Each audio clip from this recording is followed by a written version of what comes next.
আরে শোন শোন, একটা কিসের যেন শব্দ ভেসে আসছে, এই দিক থেকে ঠিক যেন শব্দটা আসছে।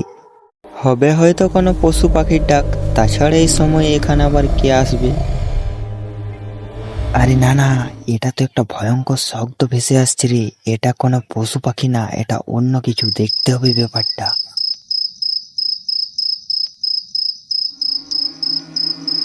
আরে শুন শুন, দেখ এই জায়গাটা দিয়ে একটা কেমন যেন গন্ধ আর একটা শব্দ আসছে।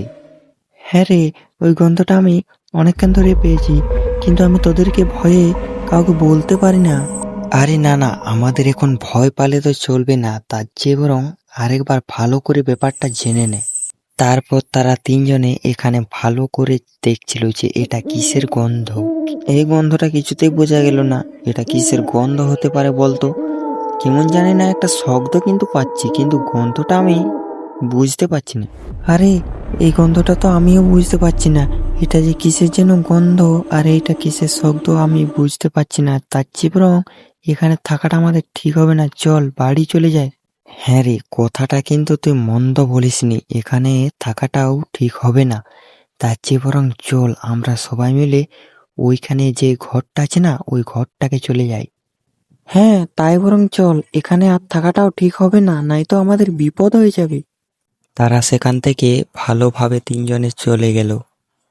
তারপর তারা যেতে যেতে এমন একটা জায়গাকে যায় যেখানে কোনো লোকজন এই সময়ে থাকে না। আর এই সময়ে এদিকেও যেন একটা কেমন পায়ের ছমছম একটি আওয়াজ ভেসে আসছিল। ঠিক সেই সময় একটি মেয়ে এদিকে হেঁটে হেঁটে আসছিল। মেয়েটা ঠিক সেই সামনে থাকা চেয়ারটাতে ওদের সঙ্গে বসে পড়ল। এই সময় সবাই কিন্তু মেয়েটাকে দেখে চুপচাপ হয়ে গেছে, তাদের যেন গায়ের রক্ত জল হয়ে গেছে। সেই সময় সবাই নিজেদের দিকে তাকিয়ে ভাবছিল, আর মেয়েটাও কিন্তু তাদের দিকে তাকাচ্ছিল। সেই সময় চারিদিকে চুপচাপ নিস্তব্ধ, কোনো শব্দ নেই, শুধু একটা কেমন যেন শব্দ ভেসে আসছিল। সেই সময় একটি ছেলে মেয়েটাকে কিছু বলে ওঠে। আরে দিদি, এই এতটা রাত হয়ে গেছে, এই সময় তুমি এই ব্যাগ হাতে নিয়ে কোথায় যাবে?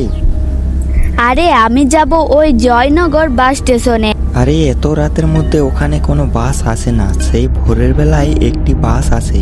আরে এসব কথা এখন বাদ দাও, তোমরা কি তিনজনের মধ্যে একজন আমার সাথে যাবে?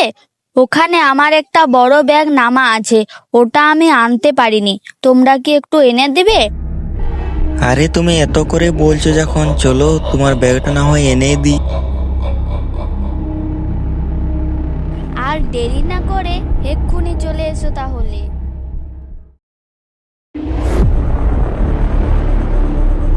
তোরা তাহলে এখানে বস, আমি যাব আর ব্যাগটা নিয়ে চলে আসবো, কেমন? হ্যাঁ রে, যা তাড়াতাড়ি ব্যাগটা নিয়ে চলে আসবি সেখান থেকে।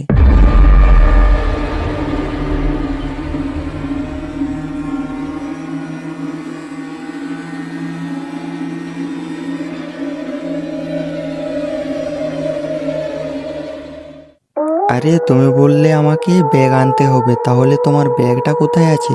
এই জায়গাটাতে তো রাত হয়ে গেলে কেউ আসে না। তুই কি ভেবেছিলি তোকে কি আমি ব্যাগ আনতে বলবো? কখনো না, তোকে তো আমি খাবার জন্য নিয়ে এসেছি। আজ অনেক দিন কোনো মানুষ খায়নি। হি হি হা।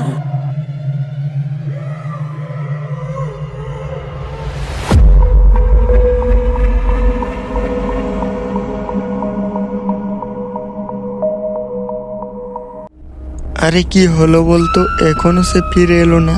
তার কি আস্তে আস্তে কোনো বিপদ টিপদ হয়ে গেল নাকি? আরে সেটাই তো, অনেকক্ষণ তো হয়ে গেল, এখনো তো সে ফিরে এলো না। আমার মনে হচ্ছে তার কোনো বিপদ হয়ে গেছে। তাহলে এখন কি করবি? তার চেয়ে বরং চল আমরা এখন বাড়ি চলে যাই। হ্যাঁ রে, তাই বরং চল।